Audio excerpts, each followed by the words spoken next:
কোথায় এসেছি বলুন তো? ভেলোর ফোর্ট, অর্থাৎ টিপু সুলতানের দুর্গ। 2007-এ চিকিৎসা করাতে এসেছিলাম এখানে। তখন একটা ক্যামেরা ছিল, কেননা তখন তো আমাদের এই প্রযুক্তি ছিল না, আমাদের এই স্মার্টফোন ছিল না, এসব ভিডিও ছিল না। ওই ক্যামেরাতে কিছুটা ছবি তুলেছিলাম, কিন্তু কালো চক্রে সব ছবি নষ্ট হয়ে গেছে। আমার কাছে কিছুই নেই স্মৃতিটুকু ছাড়া। এইবারে এই 2024-এ আমি আবার চিকিৎসা করাতে এলাম ভেলোরে, এবং সেই স্মৃতিটিকে পুনরুদ্ধার করার জন্য ফোর্টের আশপাশ খুঁজতে খুঁজতে অবশেষে ওঠার জায়গাটা পেলাম। একটু দেখাই কোনখান দিয়ে এলাম।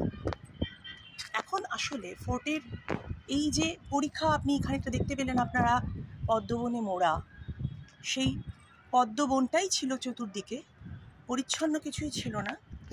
আর এখন পরিষ্কার, সবটাই রিনোভেট করা হয়েছে, রেস্টোরেট করা হয়েছে।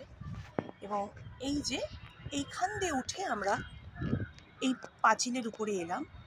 এই দিকটায় বেশি লোক আসে না, অধিকাংশ লোকই আসে সামনের দিকটায়, কেননা সবাই তো জানে না।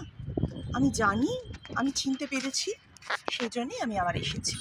তো এইবারে দেখাই, এই যে পরীক্ষাটাকে পুরো সংস্কার করা হয়েছে, এই পাঁচিলটাকেও পুরো প্রাচীন বলে এটার অবমাননা করা হয়, প্রাকারটাকেও সংস্কার করা হয়েছে করে ওই যে দূরে একটা বিশাল বড় লন নয়, মানে বড় বাগান বা মাঠ, ওখানে অনেক লোক এসে বসে সন্ধ্যেবেলায়।